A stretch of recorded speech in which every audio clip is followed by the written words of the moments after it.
Rob. Crack. Crack first off. First pass Hatterson. Sergeant Camacho. Kenny Cullen. Yes, sir. CFC Murphy. Here, sir. Staff Sergeant Strange. Eldridge. What? Hayes. Hayes. Hayes inside the building. Hayes. He's got no hands on the outside. White Devil Sneed. Sneed. He's jumping on MPs today, sir, scratching. Royce. First Sergeant Royce. Barbosa. Yes, sir. Pilgrim. Sergeant First Class Pilgrim. Chaplain. Green. Staff Sergeant Carter. CFC Schrum. Mrs. Hawley.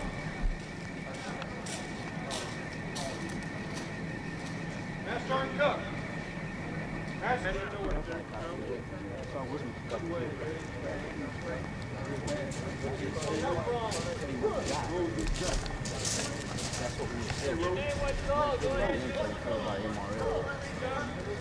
That's what it is.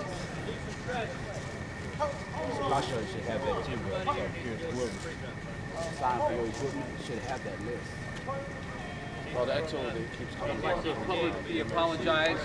My equipment. We're C4. I guess that means that we're not up to Oh, you snuff lost on it, our right? Jump Master Team. I'm Captain Costas. I'm the Assistant Jump Master, also the Airborne Commander. Primary Jump Master Sergeant Ortiz. Safety Staff Sergeant Green. Sergeant First Class Boone. Those people be moving in and out. Make sure we're doing good sustained airborne training. Okay, your next critical time is 12:15. Final manifest 12:15. Right here. Any questions about that? Our block time has now been moved up to 16:50 to 17:20. 16:50 to 17:20. We'll give you the Mako brief right after the final manifest. Any questions about that? Okay, sustained airborne training, pre-jump training. It's oriented so that you do what I say. Okay? So performance-oriented training. Jumpers, hit it. 1 down, 2 down, 3 down, 4 down. Recover. Okay, the first thing I'll cover. 5 points of performance. First point of performance is good door position, proper exit, take body position, and count. Jumpers, hit it. 1 down, 2 down, 3 down, 4 down. Eyes open, chin on chest. Elbows tight to your side. With your fingers spread over the ends of your reserve parachutes. Lock your knees to the rear, feet and knees together. Get a good vigorous exit. Count to 4,000. Into 4,000 count. If you do not feel the opening shock of your main parachute, immediately activate your reserve for complete malfunction. Go into your second point of performance, which is check canopy and immediately gain canopy control. Gain canopy control. Keep 10 Bravo Charlie parachute. Reach up. Grab all 4 risers and simultaneously make a 360-degree check. Go into your third point of performance. Keep a sharp lookout for fellow jumpers during your entire descent. Remember the 3 rules of the air. Repeat them after me. Always look before you slip. Always look before you slip. Slip right to avoid collision. Slip right to avoid collision. Lower jumper has the right of way. Lower jumper has the right of way. Remember to keep a 50-foot separation between you and all fellow jumpers during your entire descent. At the end of this third point of performance, when you release equipment tie down. Jumping weapons only today, you will have an equipment tie down. Also remember during your third point of performance, when most collisions and entanglements occur. So you need to keep your eyes and ears open as you're coming down during that third point of performance. You'll then go into your fourth point of performance, which is slip into the wind, prepare to land. You're not jumping equipment, so we won't cover lowering equipment. At 100 feet above ground level, the T-10 Bravo Charlie parachute will slip into the wind and prepare to land. If the wind's blowing from your left to your right, reach up on those left set of risers, pull them down to your chest, hold it till you land. The wind's blowing from your right to your left, reach up on those right set of risers, pull them in your chest, hold it till you land. The wind's blowing from your front to your rear, reach up on those front set of risers, pull them in your chest, hold it till you land. From your rear to your front, Reach up high on the rear set of risers, pull them to your chest, and hold it to your land. And then take up a good parallel land attitude. Feet, knees together, knees slightly bent. Keep your elbows tight to your sides, chin on chest, eyes open. Prepare to do an outstanding parachute landing fall. Going to your 5th point of performance, which is land. You want to use all 5 points of contact in the land. Do a parachute landing fall. Repeat them after me. Balls to your feet. Balls to your feet. Cat. Cat. Five. Five. Buttocks. Buttocks. Push-up muscles. Push-up muscles. Never do a standing landing in the 82nd Airborne Division. As soon as you land, you're going to take the release canopy release assembly. Immediately put your weapon into operation. Release canopy release assembly. There are 2 methods: hand to shoulder method, hand assist method. Hand assist method is the most preferred method. With your finger, with your thumb and forefinger, create a C. With your thumb and forefinger, reach up canopy release assembly, pull down and out, exposing the cable loop assembly. Extend your thumb, insert your thumb in the cable loop assembly, pull down vigorously, turn your head to either side and sound off the right. Now cover, covering turning of equipment. You're not jumping a whole lot of equipment. You don't have to worry about pulling a lot of D-rings, pulling a lot of things off the D-ring. However, you do have a quick release assembly in the 1950. Be sure and hang on to that quick release assembly, okay, because you got to turn in the supply sergeant here. You also have a 1950. You're going to turn that in with the parachute. Everybody got that? And turn that in with the parachute. We'll also issue a plastic bag for your reserve parachute. If it looks like it's going to rain this afternoon, want to put that reserve parachute inside that plastic bag and put it in the aviator's kit bag. Okay, after you've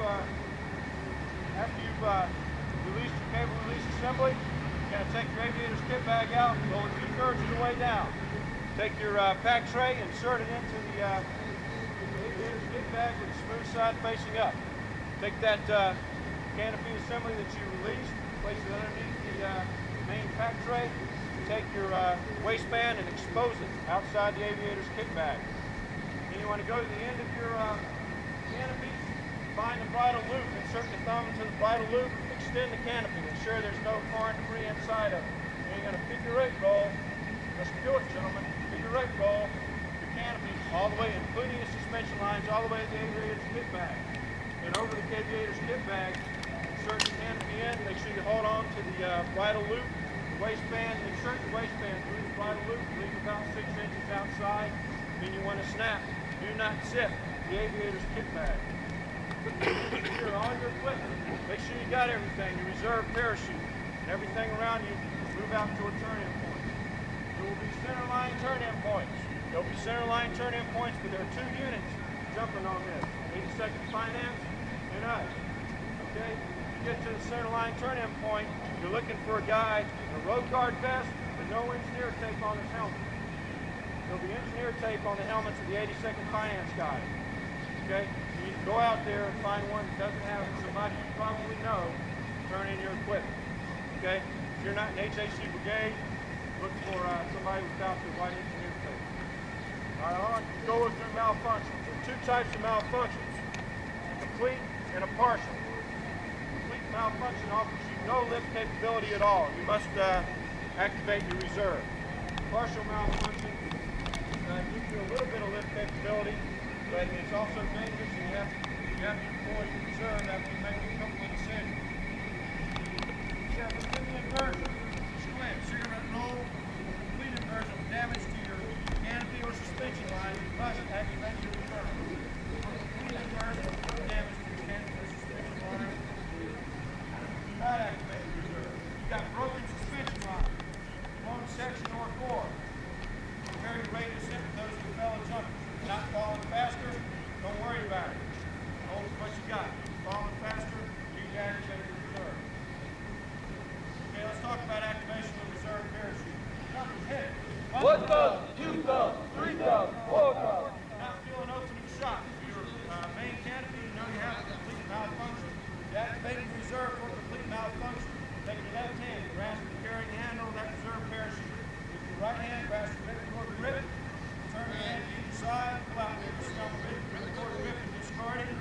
Your reserve parachute will roll. Okay, steer that reserve parachute just a little bit. The reserve rises, not much. It's pretty much going to ride down. got the partial malfunction. Activate the reserve for a partial malfunction. Jump hit. One down, two down, three down, four down. Place your left hand. Correction.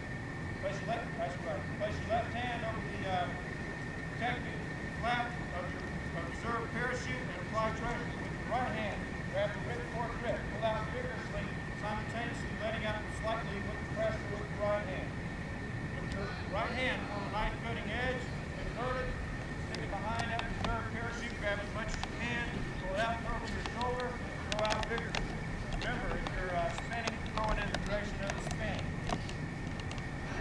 You need to make sure you've got all the canopy and suspension lines out of the reserve pack tray. You need to explode it, you need to put more out, form a focus point to both ends, rake the motion, rake all the canopy and suspension lines out of there. Any questions about activation of the reserve? Okay, let's cover towed parachute. If you become a towed parachutist and you're unconscious, you're going to retrieve you back to the aircraft. You're going to do something to make sure you get back inside the aircraft as much as possible. If it becomes absolutely impossible, i.e. you're being towed by a piece of equipment, you're being towed by your static line and you're unconscious, I'll tell you we won't cut you away and let you fall to your death. Okay? We'll treat you back as much as possible. If you're being towed by your static line and you're conscious, you need to keep your wits about you and maintain a good tight body position to recover your ripcord grip. That lets the jump master and the load master know that if he does have to cut you away, if you're conscious, he has to cut you away to as soon as you feel yourself falling free from the aircraft, you pull your reserve for complete malfunction. If you're being towed by a piece of equipment other than your static line, it doesn't matter whether you're conscious or unconscious. Instead of endangering the aircraft, we're going to cut you away. Your static line will deploy your parachute and be good to go. Okay, I'm going to talk about entanglements. There are two types of entanglements, high altitude and mid altitude. Most common time to get an entanglement is during that third point of performance. When you're trying to release equipment, tie down, and look around, you're getting ready to slip. Be careful of that. You see you're going to be entangled with your fellow trooper, what are you going to do? You can't slip away. You can't turn away. There's no way you can do it. Get into a good spread eagle position and attempt to bounce off that other jumper's canopy and suspension line. You become entangled. Get into a modified position of attention, cover your ripcord grip with your right hand, and with your left hand, try to weave out of the canopy suspension line. You become hopelessly entangled. There's no way you're going to get out of that. You need to use the hand-underhand method. Fall down, upper jumper, use the hand-underhand method. Go down to the lower jumper, grasp each other's main lift web. Now don't discuss whose fault it is. You're going to discuss which parachute landing fault you're going to do. You're going to keep checking those canopies. Okay? One canopy collapses, don't worry about it. One canopy supports two jumpers to the ground. If both canopies collapse, you need to push away, immediately activate the reserve for complete malfunction. You don't have the height or the time to do it for a partial malfunction. Both do the same parachute landing fall, not do a front parachute landing fall. Any questions? Okay, I want to cover emergency landing. The only emergency landing we're concerned with today is a tree landing. Okay, you see yourself going over a large body of trees, what are you going to do? Slip away. If you cannot slip away, and you know you're going to go in the trees, you need to jettison all unneeded equipment right away. Now, you will be rigged not to lower your M1950. There's not a whole heck of a lot you can do. That 1950 is not going to hurt you anyway. If you don't have any equipment, you don't really have to worry about that. As you get ready to fall through the trees, you need to pick up a good prepare to land attitude. Keep your knees together, knees slightly bent. Okay? Elbows tight to your side, but you need to rotate them in front of your face as best you can, keeping everything nice and tight. Keep your chin on your chest. Prepare to do a good parachute landing fall in case you fall all the way through the trees. If you do get caught up in the trees, listen up, you've got a decision to make. You need to make sure you're firmly in the trees for one thing, because you don't want a surprise as soon as you start trying to get out of the harness. So jump up and down a little bit, make sure your canopy's not ripped and torn, make sure you're just not hung up on a weak branch. Okay, once you ascertain that, then you decide if it's safe for you to get out of that parachute harness and climb down. All right, if you, for any reason, you do not feel it's safe, feel you're too high, you feel you can't do it, you feel brain cramp, you can't remember how to do it, stay where you are. There are people on the DC who retired job in life that day. Push you out of the tree.